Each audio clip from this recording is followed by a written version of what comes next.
Look up at the night sky. What do you see? A canvas of infinite diamonds? A testament to eternal light? For as long as humans have looked upward, we have viewed the cosmos as a living, breathing entity, a grand clockwork of birth and rebirth.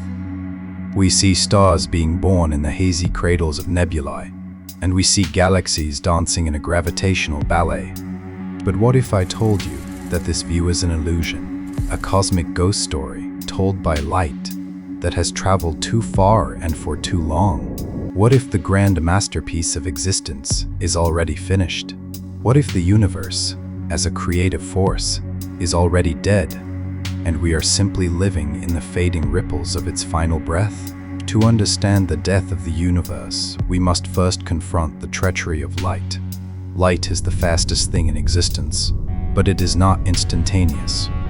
When you look at the moon, you see it as it was 1 second ago. The sun, 8 minutes ago. But as we peer deeper into the void, the lag becomes haunting. The stars you see with the naked eye may have burned out while our ancestors were still discovering fire. The galaxies captured by our greatest telescopes are snapshots from 1 billion years in the past. We are cosmic archaeologists. Every time we look at the sky, we are looking at a cemetery. But the dead universe theory goes deeper than just the travel time of light. It suggests that the mechanisms of the universe, the fundamental engines that create complexity, heat, and life, have already passed their peak. Think of the universe as a fire. When it first ignited during the Big Bang, the fuel was dense and the heat was unimaginable. As it expanded, the fire spread, creating the first stars and galaxies. Astronomers have a term for the most productive era of our cosmos: cosmic noon.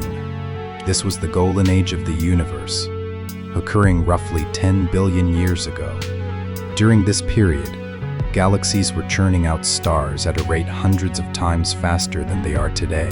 The sky was literally ablaze with the birth of new worlds. But cosmic noon is over. We are now living in the cosmic twilight. Research shows that the rate of star formation in the universe has plummeted by over 90% since that golden era.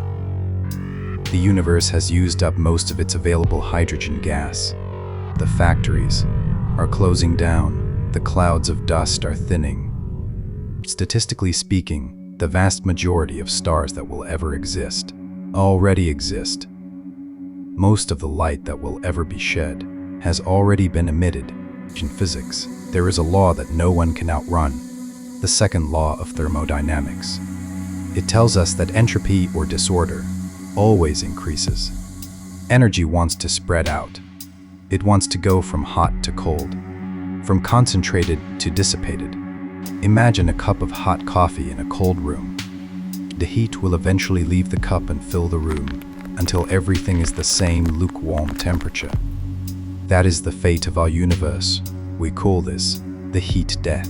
It is the point where the universe has reached a state of maximum entropy. No more work can be performed. No more stars can ignite. No more life can survive.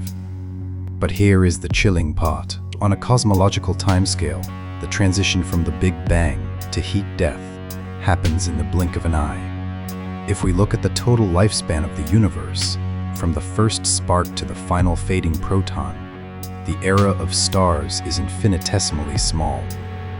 It represents less than 1% of 1% of the universe's total existence.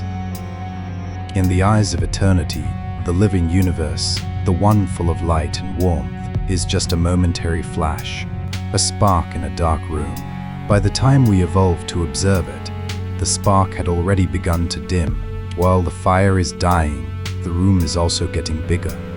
Dark energy is stretching the fabric of space-time at an accelerating rate. Galaxies are flying away from us. Soon, in a few billion years, every galaxy outside our local group will have moved beyond the cosmic horizon. Their light will never be able to reach us. They will vanish from our sky forever.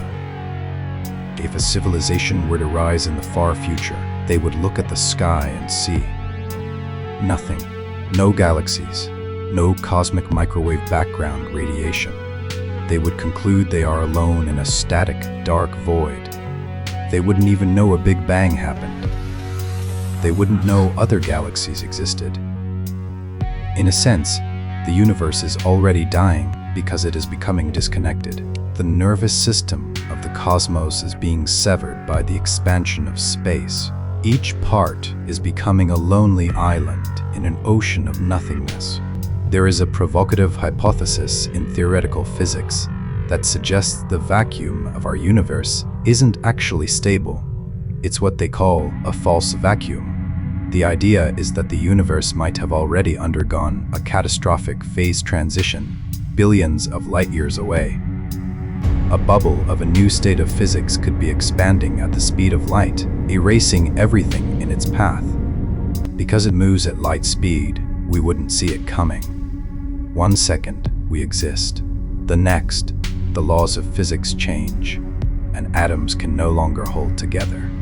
In this scenario, the universe could literally be dead already, with the reset button already pressed in a distant corner of space, and the wave of annihilation simply hasn't reached us yet. So, is it true?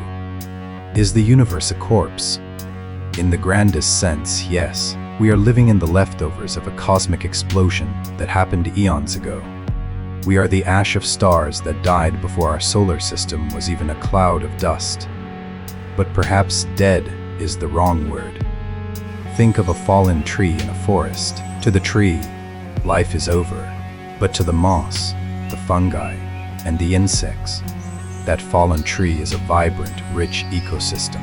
We are the fungi of the cosmos. We have emerged in the decay of the early universe. We use the heavy elements, the carbon, the oxygen, the iron, that were forged in the death throes of the first generation of stars.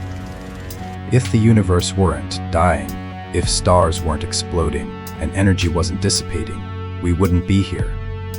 Our life is a direct result of the universe's move toward entropy. We are the universe's way of looking back at its own glory days. We are the witnesses of the twilight. The universe may be past its peak. The stars may be fading, the void may be growing, but we are here, right now, in this brief, flickering moment of light. Perhaps the universe isn't dead yet.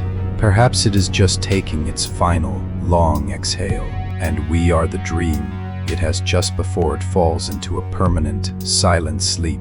So, tonight, look up again, not at a static map of light, but at a fleeting miracle. Because even in a dying universe, the view is breathtaking.